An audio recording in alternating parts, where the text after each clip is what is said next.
This is Defenders TV Podcast, episode 110, where we're talking about Jessica Jones on our recap episode. Alias investigations. We've got cases and shit, so leave a message.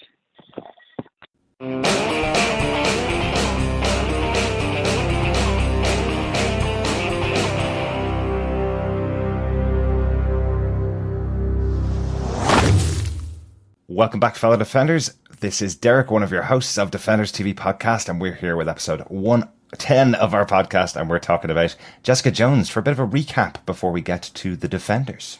Yes, I'm one of your other hosts, Chris, and it's Chris Jones. No relation at this point to Jessica Jones, although I wish I did. Hi, and I am rounding out the group as John, your third and final host. Yes, not John Jones. Not John Jones, no. That's a different universe altogether. Absolutely.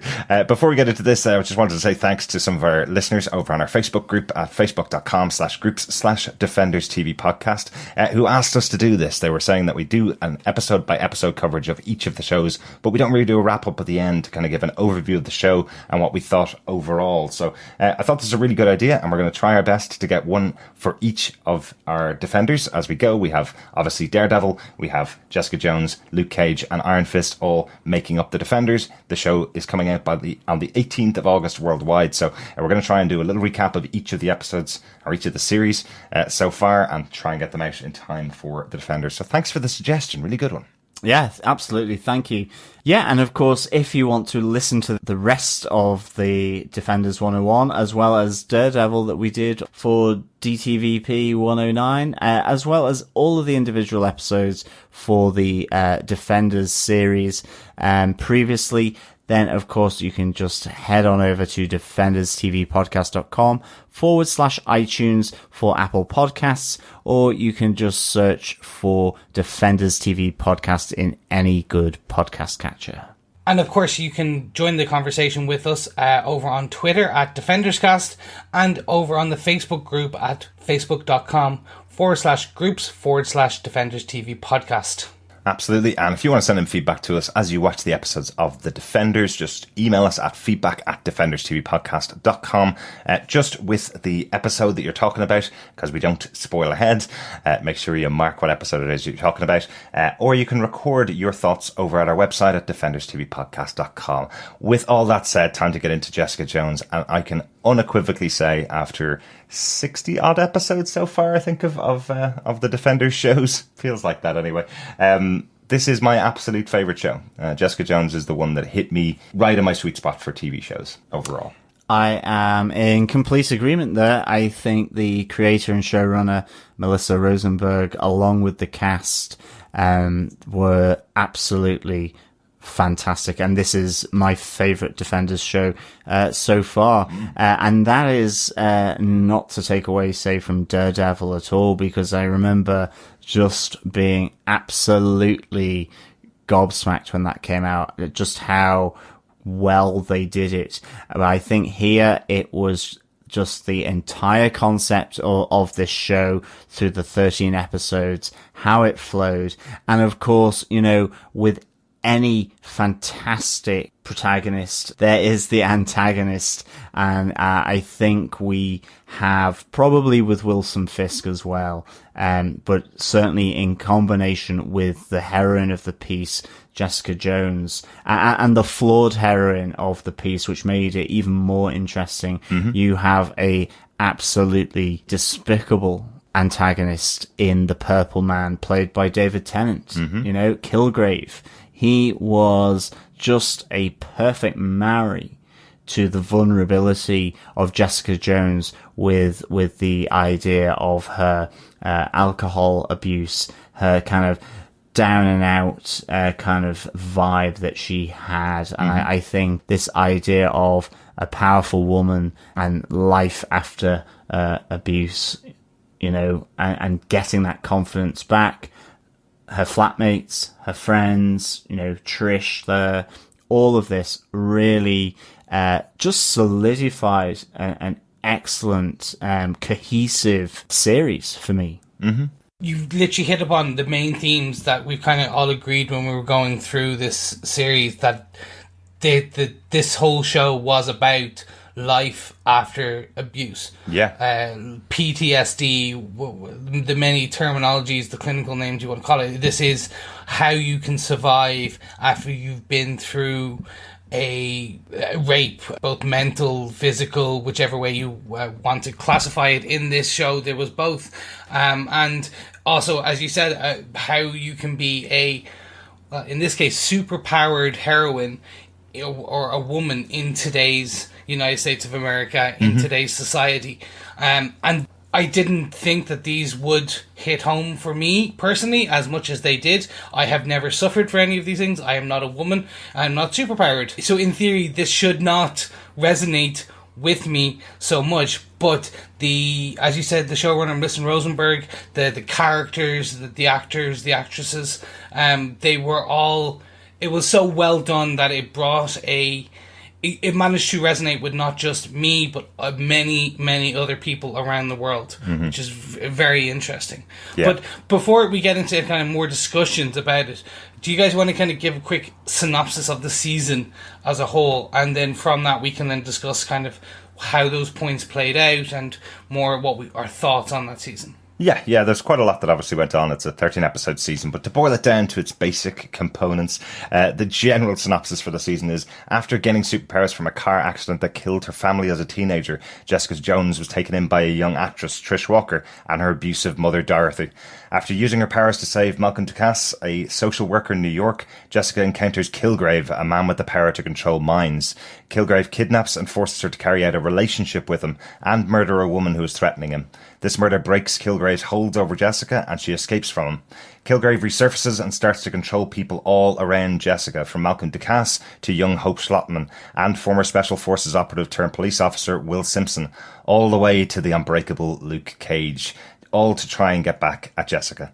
Unable to let these innocents be hurt and tortured by Kilgrave like she was, Jessica works with Jeri Hogarth and Trish Walker to hunt down and take out Kilgrave for good. That's the general synopsis. I think that kind of is the whole series boiled down. There's loads of characters in there, loads of stuff that's going on. And for me, as I say, it is my favourite show, but I think it is a 13-episode series, so there are some, there's lags, there's little things that it's not a perfect show, but the one thing that carried me through the whole lot of it is Jessica. Kristen Ritter's performance in this character. She's previously a comedy actress, and had done Breaking Bad, was kind of her big breakout role for a niche show, I suppose. So she's done drama, she's done comedy in The Bitch in Apartment 13, I think is the name of it. So she's done those types of shows, but she's never really held a show. She's never been the central character in a drama series like this where so much is going on. And she was fantastic for me. Really looking forward to her appearance in Defenders. But for me, she just held this show together. 100%. I was the same as you. Kind of going into this, I remember when they announced the casting, I was a bit like, really? Did Kristen? I wasn't a fan of her personally in Breaking Bad. But I did enjoy her comedic timing and etc. within The Bitch in Apartment 13, and it was a good... I just didn't see the fit at that point. I have never been so happy to be proven wrong. She does, from when we've seen the runs in the comic books of this character, in Pulse, etc. The character that has been defined and built out is really interesting, and the fact that Kristen is able to play that flawed character that is Jessica and bring her to life in the way that she does, for all her positive traits and her negative traits, the alcoholism, the PTSD, but then also the positive is in the loyalty, determination, I could continue on. Her big one really is she never runs away from a fight, and that's kind of embodies the character. She never wants to be controlled again. So even with things like the really awful thing that's happening with Luke Cage throughout the season, even standing up and eventually telling him that the reason she sought him out is because, well, she murdered his wife. Yeah, definitely. She's a fighter, she's a scrapper, and I think completely with Chris, it is that contrast, I think, between that darkness of this show and the brutality of it with the hope of an out, and really great little moments of levity as well within this darkness. I mean, you go from, Hope Schlottman, kills her parents. You have the brutality of 1,000 cuts with Jeri Hogarth and her partner. You have Kilgrave's parents, and the brutality of that soundproof room and what goes on in there.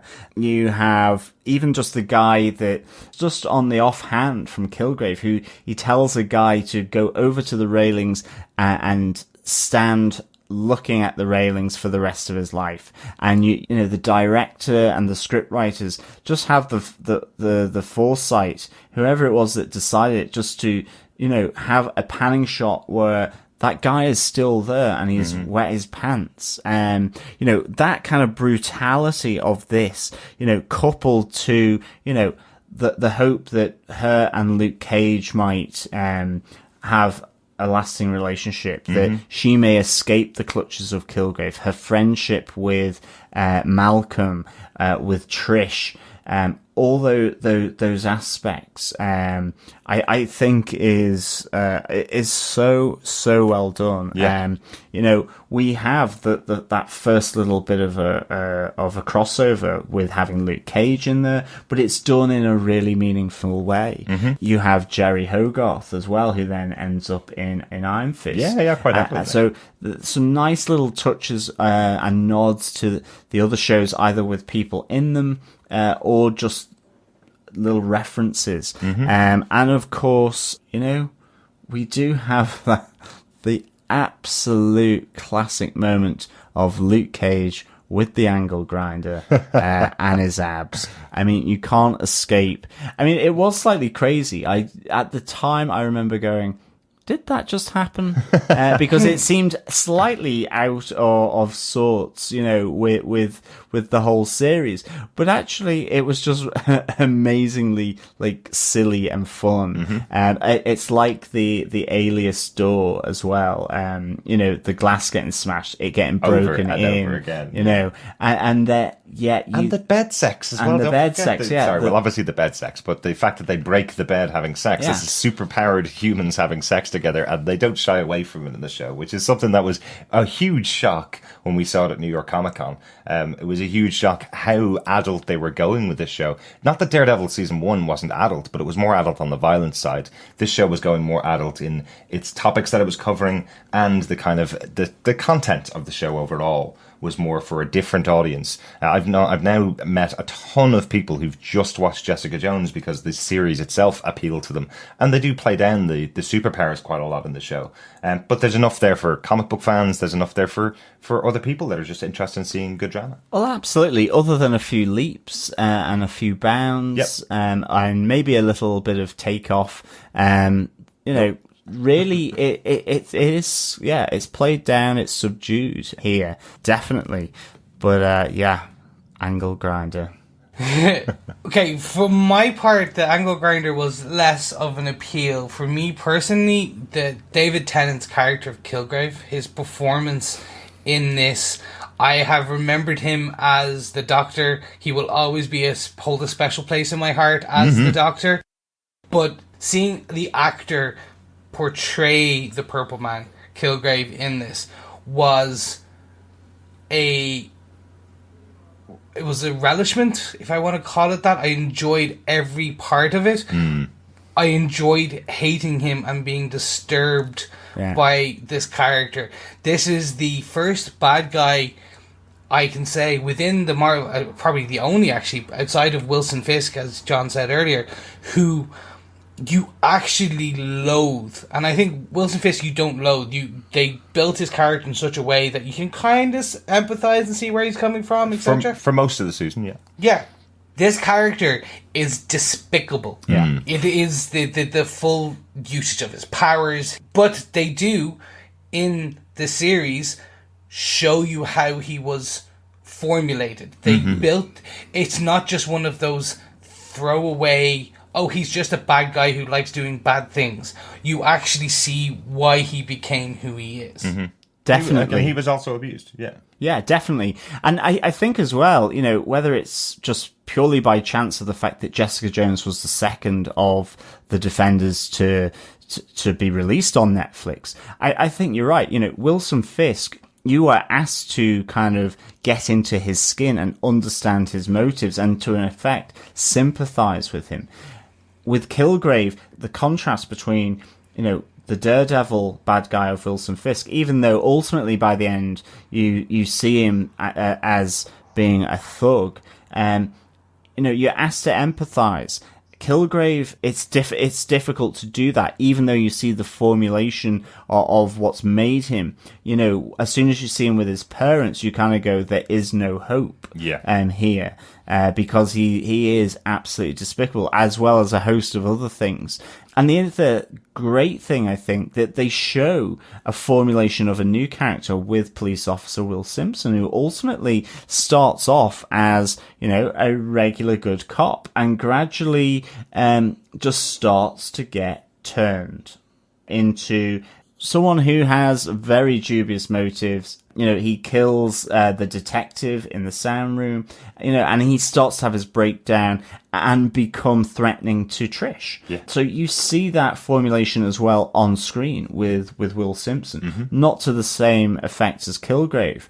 And I'm sure Jessica Jones too will take his character in a different way. But, all this stuff that is going on with Jessica, gives her a certain perspective on life, which I think is really unique for this Defenders coming together. It's probably why, she's a bit more weary and a bit more sarcastic towards the other Defenders, like we saw in the trailer. Yeah. And I think that's an important thing. She doesn't take herself too seriously as the superhero. And you can see, I think, as you said on the, when we went through the San Diego Comic-Con trailer for the Defenders, that's why she's almost kind of, in her mocking of Iron Fist and Daredevil, it's kind of almost a subtext for lighten up, will you? Absolutely.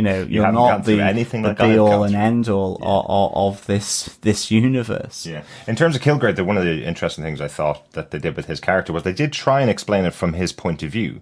So like they do with all of the characters, but it wasn't to make you sympathize or empathize with the character. They were trying to tell you he was all powerful from the moment he realized he was able to control people. He was all powerful to those people. And then he tried to expand that power to be able to control more and more people. And it's what he does with it that makes him so interesting to watch and difficult to watch. It's that he can tell them to do anything at all. And the things he tells people to do around him are absolutely despicable. The fact that he's going in and just taking people's homes out from underneath them and making them say it's okay, telling people who have children to lock their children in wardrobes while he's in the house, having the gay couple kill each other effectively so that he can have their apartment. It's just despicable, horrible things that he's doing because he can. Yet in his mind, he's kind of going, yeah, but what would you do if you told someone to shake their hand and they just kept shaking their hand for days on end? What would you do if you had that power? Well, nobody else would do what he did. Yeah, definitely. And it goes beyond that, in that the relationship we see between the antagonist and protagonist, the Jessica and Kilgrave, that in his mind, his relationship with her is still good. It is what he was doing for her was for the good of all of them. It was, he loved her and she loved him, and it was so twisted. It's the fact that he can't separate between the control that he's forcing on somebody else. It's the fact that he can't separate that away from what is a real relationship. And that's kind of why he is an allegory for a rapist. I'm not sure. I know there's a lot of criticism of the show for actually taking it there and for actually calling out that Jessica feels like she was raped because they did have sex over that year. That's not the way the comic books play it. I believe they specifically say she was not raped by him. But he's an allegory for a rapist. He is a person that believes that by forcing himself on Jessica and for her going along with everything that he said, that means she agrees with it. Yeah, and I think as well, it's, okay, he is despicable and so on, but in his treatment of Jessica, it is the mundaneness of some of the things that he is trying to recapture, like the home and the controlling home that it would be if she were to go back to him. the restaurant. Was our favourite restaurant. Yeah. Coming back here, that's the last place that Jessica wants to be after having, at one time broken away from him and escaped him, and now he's come back to haunt her. And that kind of flashing sort of recollection of Jessica, like when she's on the subway, of him there with her as well, even though he's not, and he's not projecting into her mind. I mean, I think maybe at the time we kind of thought that, but it's that he's always there, and in these places that they used to frequent when they were together. Mm-hmm. That is just as creepy and disturbing as any of the more violent, the more brutal aspects that Kilgrave brings. And I think he brings this also, the whole storyline, he brings it back to Luke Cage as well, where he gets Luke Cage to attack her, where he realizes that he could be a threat. But it then is a level deeper in that Jessica had shot Luke Cage's wife as well. So while under his influence. Yeah. So like the connections then with Luke Cage are really meaningful, and it's just done in a really nice layered way, this entire series, I think. Mm-hmm. Yeah, I agree completely with you. And one thing I kind of want to bring in is that layering of the characters. It doesn't just extend to the main characters. This was the first, in my opinion, series where we started getting the introduction of other layered characters. We did see it to a degree in Daredevil season 1, but it was a tight-knit cast there. Here they introduced Luke Cage, and we start seeing the beginning of the formation of that character from an audience perspective.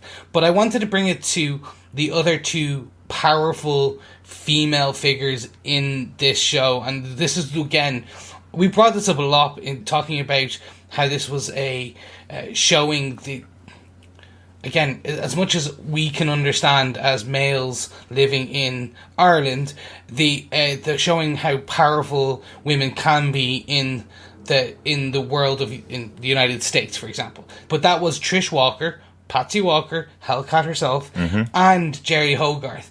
And these two characters, and I remember we chanted Jeri a lot during this series, because the character we saw that was brought out was so bare knuckle, so brash, but we loved her for it. And then Patsy Walker, like having Patsy there, showing this side of a woman who was attacked as well, and then started training herself to become more secure in herself and like that understanding. And she still had that lock, she had the double padded doors, but then we actually did see that she also like started doing the Krav Maga and was training to protect herself. Yeah, it was brilliant. Yeah, great. It's great, and that's the support of Jessica as well, driving Trish to do that. And it's also the kind of challenge, because they're almost sisters. It's like that little challenge of Jessica has superpowers, I don't, but I'm still going to be a strong woman, I'm still going to fight for myself. And Trish's abusive mother as well, you know, Dorothy, just that other side or different angle on sort of abuse as well. It really was layered, and even you have with the brother and sister upstairs in the flat above, where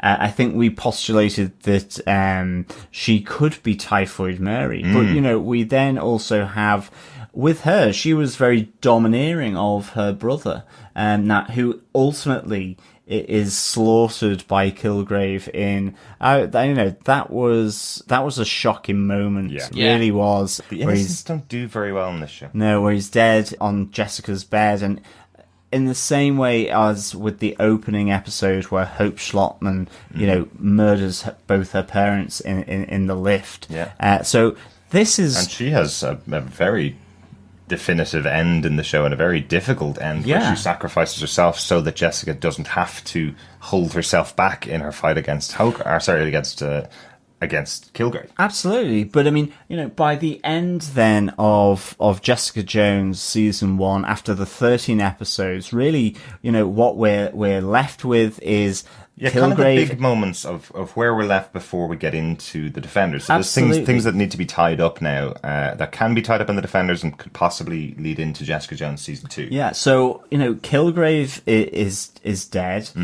She has become essentially slightly estranged from Luke Cage as well, but she's retrieved the flash drive, which was full of the data that Luke Cage's wife had.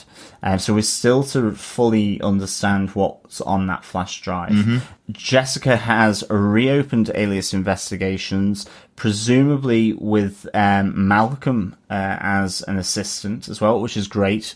Loved Malcolm. And we have Will Simpson, who has been taken from the hospital by the his former special ops team from when he was in the army, with various pills, red pill, blue pill, green pill, white pill, that make him more powerful, and which we postulated could be leading him down a nuclear option to becoming Nuke. Possibly, yeah. We will see. So of the kind of ending points for the show, obviously the big ending for the TV show, the definitive ending of Kilgrave, where his neck is snapped and he's dead.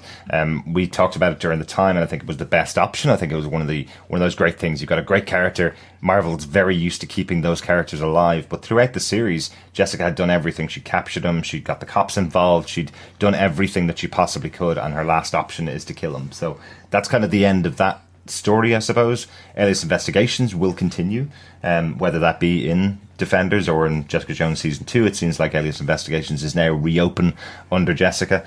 I think the two big pieces that will continue on is Will Simpson. What's going to happen to him? Where is he gone? So it's a big cliffhanger almost. But you think that will be in Defenders or in Jessica season 2? I feel that's Jessica season 2, definitely.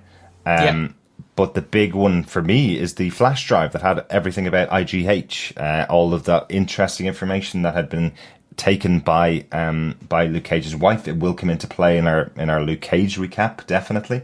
But it included things like all of the other kids that were experimented on alongside Kilgrave. There's loads of more information, and that hasn't really come back into things. Do you like think IGH might have something to do with Alexandra? I know she's the hand, but that a bit like with Rand Enterprises is a cover for it. That's why maybe we see, even though we said that boardroom could have been on the 13th floor of Rand Enterprises, that maybe it's a similar deal with IGH. It's possible. And that is another player, that flash drive for the Defenders. And certainly I suspect that with Alias Investigations being reopened, that, it seems from one of the trailers that she is might potentially bump into one of the Defenders through that route or something.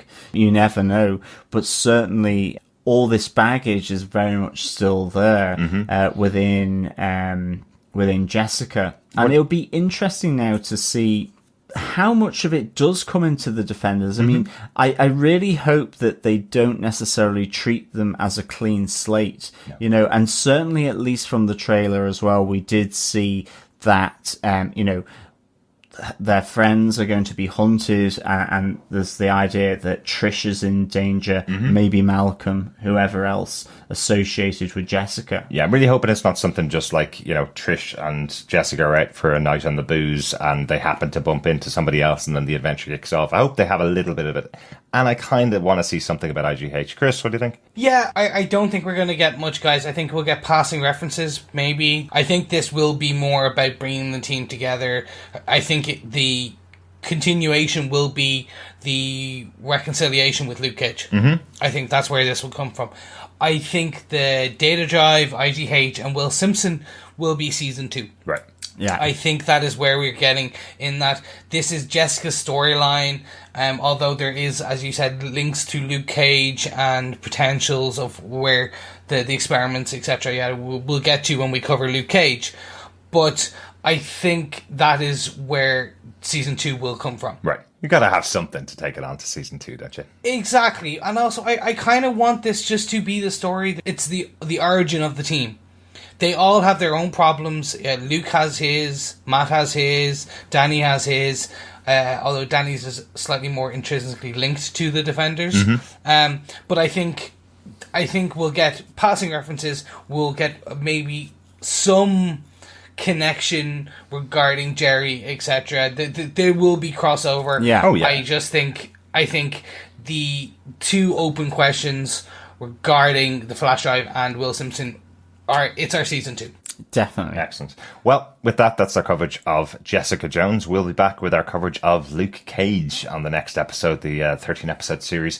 If you want to hear our in-depth thoughts of Jessica Jones, just go to our website over at defenderstvpodcast.com and search for Jessica Jones. All 13 episodes of the show are up there. Or you can find them over on iTunes. Just search Jessica Jones and you should be able to pick up the podcast over there as well. Thanks so much for joining us. We'll be back with you next time. Thank you very much, guys, and see you in the Defenders. Yeah, I'm going to get a glass of whiskey. Whiskey Watch. Yeah, Whiskey Watch. As always, thank you for listening, and of course we will speak with you next time. Sorry, that's really Kilgravy of me. No, we will just speak with you next time. Bye.